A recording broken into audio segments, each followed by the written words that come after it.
नमस्कार। सपना साकार हुआ। ये कहानी पहले तमिल में प्रकाशित हुई। कनवु पलितदु नाम से मेरी लिखी तमिल कहानी 2004 यानी 2004 में दिनतंदी दैनिक पत्रिका के सिरुवर मलर साप्ताहिक में प्रकाशित हुई। मैंने ही उसका हिंदी में अनुवाद किया। 2006 में यानी कि 2006 में वह दक्षिण भारत हिंदी प्रचार समाचार में प्रकाशित हुई। अब यूट्यूब मित्रों के लिए ऑडियो के रूप में आइए सुनिए और अपनी प्रतिक्रिया चैनल कॉलम में दीजिए। यदि पसंद आए तो सब्सक्राइब कीजिए। धन्यवाद। अरे निकम्मे, इडियट, क्या कर रहा है? ज़रा इधर आ। सबेसन की आवाज़ बहुत दूर तक गूंज उठी। अपनी बैसाखियों के सहारे सतीश तेजी से चलकर आया। हाँ पापा, क्या बात है? बोलते बोलते उसकी आंखें भर आई। वह कुछ बोल न सका। वह मासूम बचपन से ही पोलियो के कारण अपने दोनों पैरों के सहारे चल फिर नहीं सकता। क्या यह उसकी अपनी गलती है? लेकिन पिता द्वारा ही उसे बार बार उसकी लाचारी दोहराए जाने पर उसे दर्द नहीं होगा क्या? वह अपने भाग्य को कोसता हुआ अपने पापा के सामने आया। क्यों बे बेवकूफ़, शहीदों के सहायतार्थ वीर जवान कोष के लिए माँ से पैसे मांगता था। स्कूल में यह पैसे देना ज़रूरी है क्या? अबे बुद्धू, क्यों चुप बैठा है? मुंह खोलकर कुछ बोल। तू नहीं बोलेगा, मैं बोलता हूँ। सहायता, मदद, इन सब के लिए एक पैसा भी नहीं दूंगा। क्यों? तू क्या समझता है? तेरा बाप करोड़पति है या कोई माफिया गिरोह का सरदार है? अरे और एक बात भी सुन, ऑफिस में इस महीने के वेतन से एक दिन का वेतन पहले ही कट चुका है, इसलिए तेरी ओर से अलग से कुछ भी देने की कोई ज़रूरत नहीं है, समझा?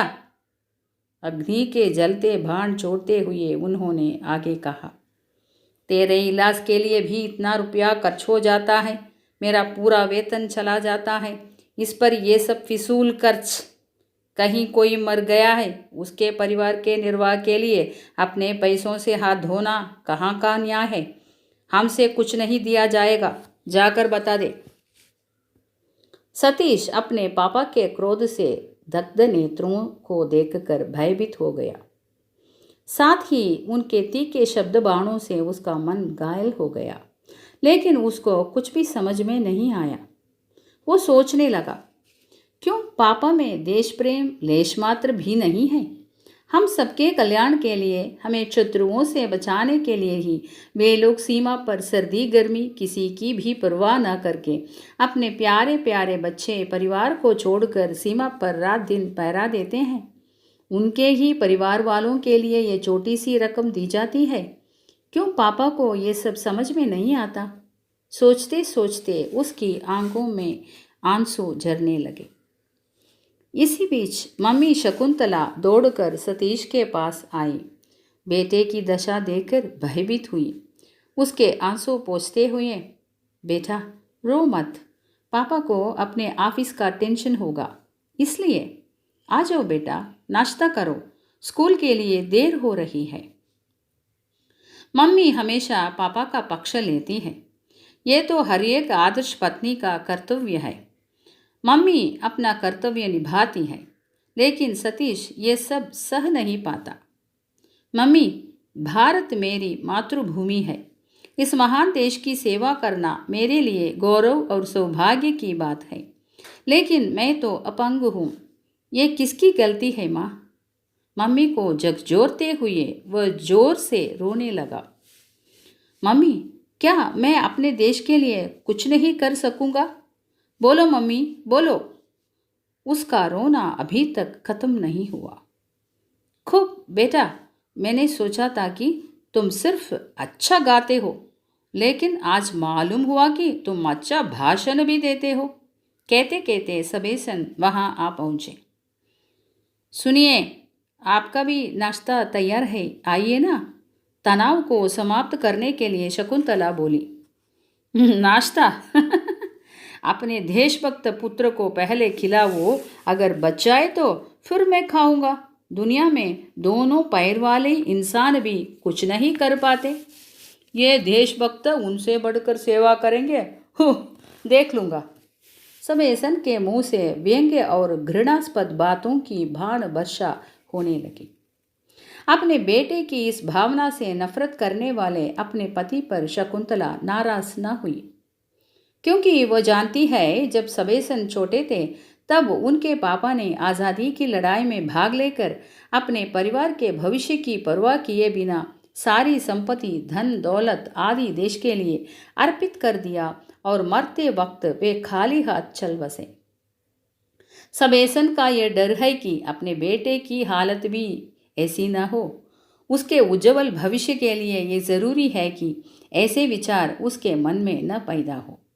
इसलिए वे अक्सर अपनी अप्रसन्नता को घृणा के रूप में व्यक्त करते रहते हैं। उस दिन अपनी हैंड साइकिल को चलाते चलाते स्कूल जाते वक्त सतीश के मन को कई तरह के विचार सता रहे थे। धिक्कार है मुझे, अपने देशभक्त वीरों के कुटुंब के लिए कुछ भी नहीं दे सका। अपने प्राण को तृण के समान समझकर गर्मी और सर्दी की परवाह किए बिना अपने प्राणों की आहुति देने वाले वीर भाइयों के परिवार के लिए अपनी ओर से कुछ भी नहीं दे सकता। ये सब मेरे अपाहिज होने के कारण ही है। सोचते सोचते उसकी आंखों से मोती जैसे आंसू छलकने लगे। सवेरे घर में घटी इस कड़वी घटना के कारण अपने माँ बाप से एक बात कहना वो भूल गया था। उस दिन शाम को स्कूल में एक संगीत स्पर्धा का आयोजन था और उसमें वह भी गीत गाने वाला था।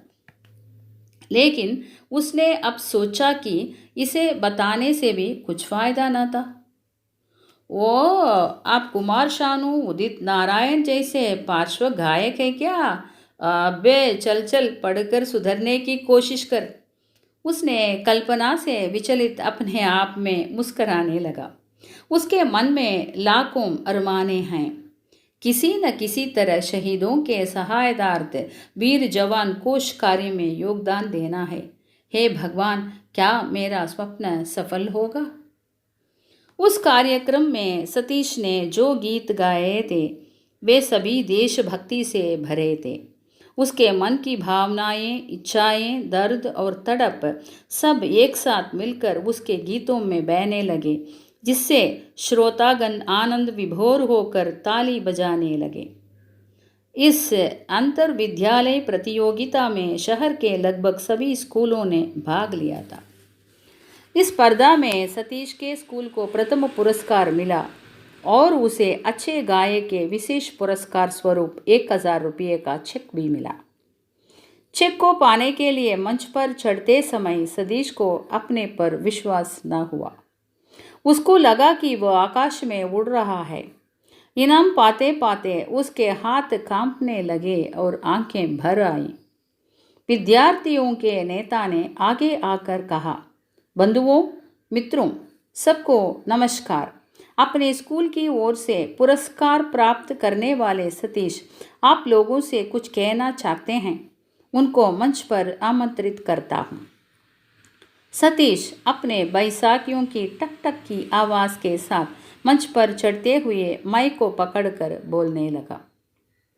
मेरे पूज्य अध्यापक, अध्यापिका जी, प्रधान अध्यापक और भाई बहन, सबको मेरा नमस्कार।